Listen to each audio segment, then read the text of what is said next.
Chers amis, je tenais à vous souhaiter un très chaleureux Shabbat Shalom depuis Yerushalayim, Eir HaKodesh, la ville sainte qui très bientôt deviendra la capitale du monde entier, avec le roi Mashiach à nos têtes, le temple, et Dieu qui se dévoilera et qui nous protégera, Bezrat Hashem.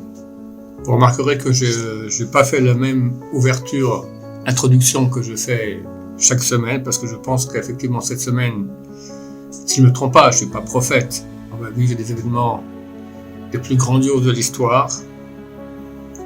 Une guerre entre l'Amérique et l'Iran se prépare. L'Amérique a mis 3 porte-avions ici dans la région, a placé un porte-avions aussi dans l'étroit d'Ormuz. L'Amérique est en train d'amener environ 2500 soldats des forces spéciales, les marines et commandos. Dans les nouvelles, ils ont parlé de 2000 chars américains déjà placés dans la région. 2000 chars, c'est énorme. C'est bien plus que ce qu'a l'armée d'Israël. 2 bases américaines en Irak ont été attaquées déjà par des milices iraniennes. L'Iran a mis sur sa grande mosquée le drapeau noir, signifiant le drapeau de la guerre. Ils ont envoyé en hébreu un message aux Israéliens, Zman Nigmar, le temps est terminé. Ça veut dire que c'est notre fin. Comme c'est écrit dans les paroles de sage d'Israël, Afar le Pumaïhu, du sable dans leur bouche. Ceux qui disent, c'est vrai, le temps est terminé, mais leur temps, pas le nôtre, Bezrat Hashem. Le nôtre, il commence, Bezrat Hashem. En Israël, dans le nord, les villes sont en train d'être évacuées, la grande ville de Kiryat Shmona, les villages du nord, etc. Donc tout nous fait dire qu'un conflit est imminent, et bien sûr, ça fait peur et qu'on ne sait pas quelle sera l'issue, la fin sera bonne. Combien de temps, qu'est-ce qui va se passer jusqu'à ce qu'on arrive à l'issue, je l'ignore. J'espère que tout se passera pour le bien de Bezrat Hashem pour Am Israël. En tout cas, c'est un très grand cadeau que Dieu nous fait. Il y a quelques mois encore, j'ai parlé avec des très hauts gradés, ils m'ont dit c'est impossible que l'Amérique nous aide si on attaque l'Iran, impossible. Et là, ils viennent avec toutes ces armées dont je viens de citer, il y en a absolument beaucoup plus encore. Et c'est un grand cadeau, parce qu'on aurait été incapable de se battre contre 5 fronts. D'accord, Gaza, les Houthis du Yémen, la Syrie, le Liban et l'Iran, c'est énorme. Mais là, l'Amérique, Bezrat Hashem en fera un cul de boucher. Et je suis convaincu que ce grand cadeau que Dieu nous fait provient de toute la souffrance qu'on a eue ces derniers temps, tous nos frères qui sont morts, tous ceux qui ont été torturés, tous ceux qui sont encore torturés. Et surtout, la tchouva énorme du peuple d'Israël, partout dans le monde, des milliers font tchouva, c'est phénoménal, extraordinaire. Et l'unité, fini, il n'y a plus de division en Israël, tout le monde est uni, tout le monde s'aime, tout le monde va dans le même but, c'est extraordinaire. La fin de notre paracha de Noach, il y a un commentaire très connu de Rashi, qui dit que regarde, qu'est-ce qui est plus grave, le déluge ou la tour de Babel? Dans le déluge, ils ne sont pas battus contre Dieu.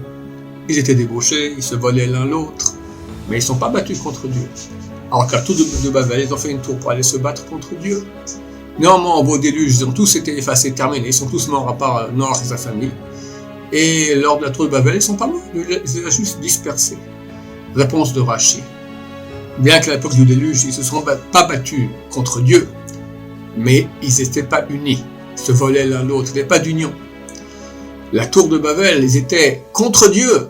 Ils vont construire une tour pour se battre contre Dieu dans le ciel, mais ils étaient unis. Et dès lors, vu qu'ils sont unis, donc forcément, et on parle de Goïm, donc Dieu a eu pitié d'eux, il les a pas tués, alors qu'au déluge, il les a tous noyés.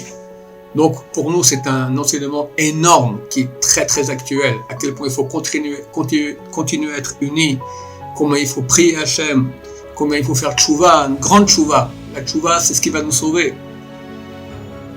Non seulement nous sauver, mais il est écrit que juste avant que Mashiach vienne, la Perse tombera dans les mains de Édom. La Perse c'est l'Iran, Édom c'est l'Amérique, l'Occident. Donc si cette guerre a lieu cette semaine, Mashiach vient juste après. Et quand Mashiach vient, c'est pas seulement la question de sauver et pouvoir le voir. Je ne sais pas qui aura le mérite de le voir. Cette guerre-là, elle va être certainement à la fin de sélection aussi parmi le peuple juif. Hachem Yishmor, Hachem, que tous passent la barre, que tous restent vivants. Mais quand Mashiach vient, quel niveau tu as? T'as un niveau nul ou t'as un niveau d'un Baal Tchouva? Un Baal Tchouva peut avoir fait les 400 000 coups, mais il a un statut de Baal Tchouva qu'aucun sadique parfait ne peut accéder à ce niveau-là. Donc, chers amis, c'est l'occasion de faire une Tchouva démentielle, énorme, grande. Bezrat Hashem, très bientôt, Mashiach vient, et là, vous aurez tous un niveau extraordinaire, Bezrat Hashem. Et bien sûr, le mérite de la Torah, c'est marqué « Tnu oz le'elokim », donne la force à Dieu. C'est-à-dire que c'est le critère de la victoire, c'est Dieu. Mais Dieu nous dit « Donnez-moi de la force, j'ai besoin d'études de Torah ». Parce que Israël partait en guerre, alors ils partent en guerre contre Midian, il y a 12 000 soldats. Mais il y a aussi 12 000 qui vont étudier la Torah en contrepartie. Il y a beaucoup de passages de Chazal, je ne vais pas rallonger, qui disent que grâce à l'étude de Torah, on gagne la guerre. D'ailleurs, dans ce cadre, nous avons ouvert une opération qui s'appelle Tnu oz Elokim, justement, qui permet aux gens qui le désirent d'étudier en français, à heure fixe, avec les enseignements de Maïl Ahava, soit en cours à plusieurs, soit en Chavruta. Donc, tous les renseignements sur notre site, notre chaîne YouTube et nos réseaux sociaux. Bien sûr, tout cela est gratuit. Le premier cours aura lieu ce dimanche, le 22 octobre, qui est le 7 Reshvan, à 12h heure israélienne, 11h heure française. Je vous rappelle, ce 7 Reshvan, c'est pour tous ceux qui habitent en Israël.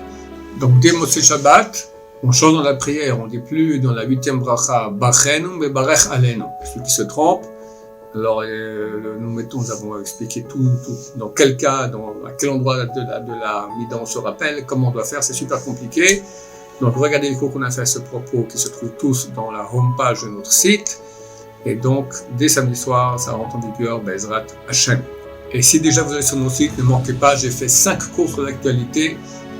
Le premier, il dure moins d'une minute, 59 secondes, et les autres, Baruch Hashem, t'explique tout ce qui se passe après les textes de la Torah, c'est phénoménal. Comme ça, vous serez branchés, vous saurez exactement ce qui se passe, et Baruch Hashem, ce qui va se passer très très bien. Il faut prier aussi beaucoup. On voit que les prières ont agi. Baruch Hashem, je pense que la Xéra, le décret de rentrer dans Gaza, a été annulé par Dieu, parce que ça aurait été une vraie charcuterie, pas seulement pour eux, mais aussi pour nous, Hashem Ishmael. C'est un vrai guêpier. Et Dieu a dit non, ok, pas besoin, jamais les Américains, et eux vont faire la guerre avec l'Iran. Une fois qu'on coupe la tête à l'Iran, c'est fini. Hamas, Hezbollah, ils n'ont pas aucune valeur. Les vrais dirigeants du Hamas et du Hezbollah, c'est l'Iran. Donc pourquoi aller couper les membres? Allons couper la tête. Et l'Amérique fera le travail extraordinaire de Hashem à notre place. Mais il faut beaucoup prier. Voyons la paracha que Noach a amené un sacrifice après le déluge. Le Zohar Kadosh dit que s'il avait amené ce sacrifice avant le déluge, alors Dieu n'aurait pas amené le déluge. Il n'y aurait pas eu. Maintenant, nous, on n'a pas de sacrifice aujourd'hui, mais on a une chose qui remplace ces sacrifices. Notre bouche, les prières. Chers amis, il faut prier, continuer à prier. On voit que ça marche. Dieu a annulé des décrets terribles. Il nous fait un cadeau tellement grand. On voit que la tchouva et la prière, ça marche. Et il faut prier avec intention. Nos meilleures prières, les faire maintenant. On voit dans la paracha de la semaine passée que Caïn et Hevel ont amené chacun un sacrifice. Dieu a accepté le sacrifice de Hevel et pas celui de Caïn. Pourquoi? Hevel a amené le meilleur de son bétail. Caïn a pris ce qu'il avait sous la main, hop, il l'a amené. Eh bien, il faut savoir qu'on n'a plus de sacrifice aujourd'hui, mais comme je viens de vous dire, à la place de sacrifice, il y a les prières. Quelqu'un qui prie comme ça, comme ça, tout ça, alors c'est comme Caïn. Alors pourquoi Dieu recevrait sa prière, recevrait son sacrifice? On doit amener le meilleur, comme Hevel l'a fait, nos meilleures prières avec beaucoup d'intention, pleurer. Sachez que Dieu nous écoute, il a soif de nos prières, il demande que cela, qu'on prie pour nous sauver. Alors je souhaite à tous un Shabbat Shalom. J'espère que je pourrai encore vous parler la semaine prochaine, parce que je ne sais pas si on sera dans les abris, où on sera. En tout cas, ne pas arrêter de prier, faire tchouva, avoir confiance en Hachem qui nous fait des tellement grands cadeaux. Et très très bientôt, Bezrat Hashem, Mashiach, Berachamim avec miséricorde. Amen, Amen. Shabbat Shalom, Mouach.